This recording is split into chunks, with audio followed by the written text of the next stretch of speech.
Nous allons parler maintenant de radiesthésie. Alors qu'est-ce que c'est que la radiesthésie? La radiesthésie, c'est l'art de détecter des choses, des vibrations que l'on ne voit pas, que l'on n'entend pas, mais qui sont bien présentes ici. Ces vibrations, ça peut être des vibrations d'eau, par exemple dans le sous-sol, ça peut être des vibrations d'un minerai, ça peut être toutes sortes de vibrations, mais ça peut être aussi des réponses à des questions. Alors, pour ce faire, nous allons utiliser la machine la plus perfectionnée qui existe, c'est-à-dire le corps humain.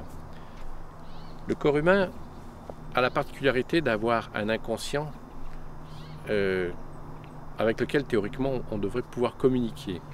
Mais hélas, aujourd'hui, nous avons complètement coupé notre inconscient et on est beaucoup dans le mental.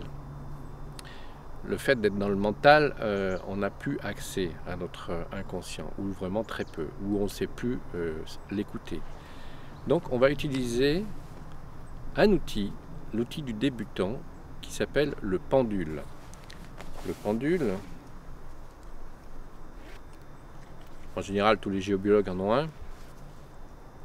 Je dis en général parce qu'on peut s'en passer du pendule. Une fois qu'on est bien connecté à notre inconscient, l'idéal, c'est de pouvoir se passer de tous les outils. Mais celui-là, c'est un outil à la fois de débutant et à la fois un outil de précision. Pour la précision, on verra après, on va parler de l'outil de débutant. Qu'est-ce qui se passe?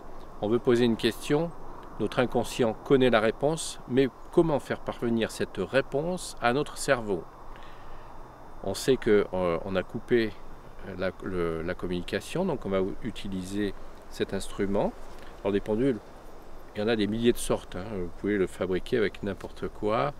À partir du moment où il y a une masse au bout d'une chaîne ou au bout d'une ficelle, c'est un pendule. Alors il en existe des très beaux dans le commerce, mais vous pouvez vous le fabriquer.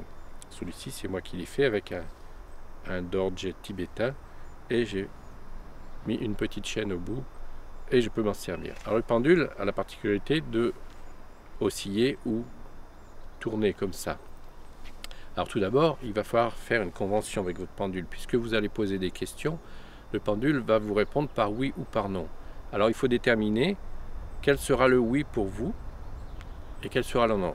En général, quand le pendule tourne dans le sens des aiguilles d'une montre, ça veut dire oui.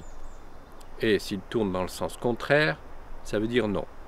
Par contre, s'il ne tourne pas, eh bien, ça veut dire que vous avez mal posé la question ou que la réponse, c'est ni oui ni non. Voilà.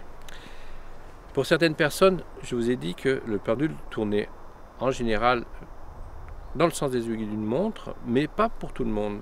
Pour certaines personnes, le oui va être dans l'autre sens. Pourquoi pas? Il suffit d'étalonner son pendule.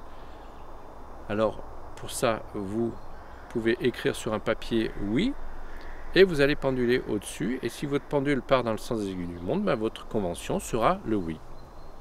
On est bien d'accord? Dans l'autre sens, ce sera le non. Vous faites pareil pour le non. Vous écrivez non sur un bout de papier. Et si votre pendule part dans l'autre sens, ce sera votre non pour vous.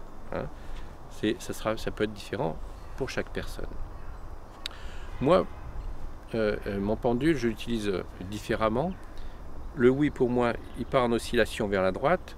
Par contre, le non, il part en oscillation vers la gauche. Et vous verrez pourquoi, parce que je vous parlerai des abaques après.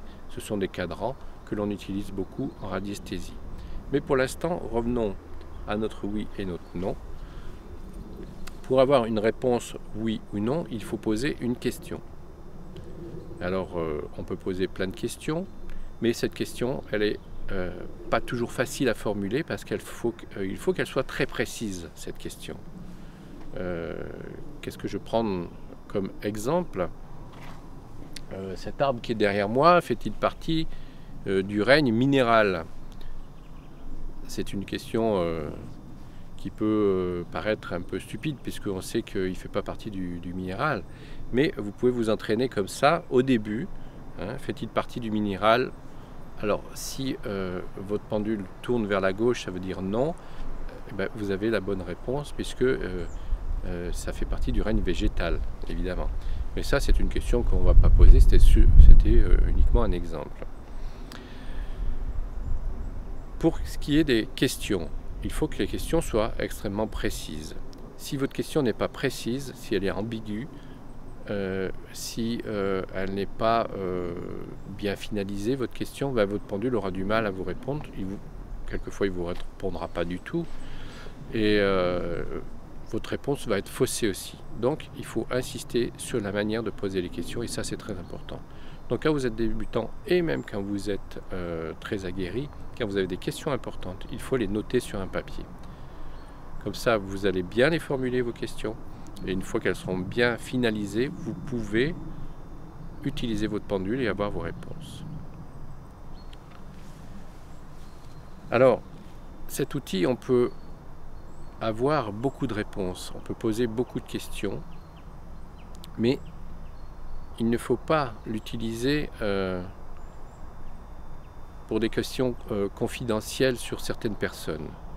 Certaines personnes, si vous voulez poser des questions intimes sur certaines personnes, il faut avoir leur autorisation. Si vous n'avez pas l'autorisation, il faut éviter de poser des questions sur une personne, parce que vous allez violer, comment dire, son intimité, et vous n'allez pas respecter son libre arbitre. Par contre, si elle vous donne l'autorisation, vous pouvez le faire. Alors, je parle de ça parce que pour soigner les gens, on utilise aussi des pendules pour poser des questions. Quel genre de maladie ils ont, quels sont les médicaments qui vont être le plus adaptés pour leur maladie, est-ce qu'il y aura des contre-indications. Vous pouvez poser des questions sur tous les sujets qui existent, que ce soit en médecine, que ce soit en géobiologie, que ce soit pour construire une maison, comme vous voulez, vous pouvez utiliser votre pendule, poser des questions. Alors pour nous, ce pendule, l'idéal c'est de l'avoir toujours sur soi. Comme ça, quand vous avez une question à poser, vous l'avez toujours sur vous, il s'imprègne de votre vibration, et donc vous pouvez l'utiliser. C'est important de l'avoir toujours sur soi parce que au début, il faut beaucoup travailler. La radiesthésie demande beaucoup de pratique. Mais il ne faut pas pratiquer ça au début pendant des heures. C'est-à-dire qu'il vaut mieux pratiquer 5 minutes par jour que 1 heure le week-end seulement. Parce que 1 heure, ça sera très fatigant. Et vous n'aurez pas toujours des bonnes réponses quand vous serez fatigué. Donc, il vaut mieux l'utiliser quand vous êtes en forme, de temps en temps. Si c'est tous les jours, tant mieux. Si c'est tous les 2 jours, tous les 3 jours, pourquoi pas. Mais le plus souvent possible, utilisez-le, mais sans trop insister. Sans trop insister, pourquoi? Parce que c'est très très fatigant. Vous verrez qu'au début, c'est carrément même épuisant. Vous faites une demi-heure de test avec votre outil et vous allez être complètement épuisé. Donc, il faut se garder des plages de repos et ne pas trop insister, surtout au début.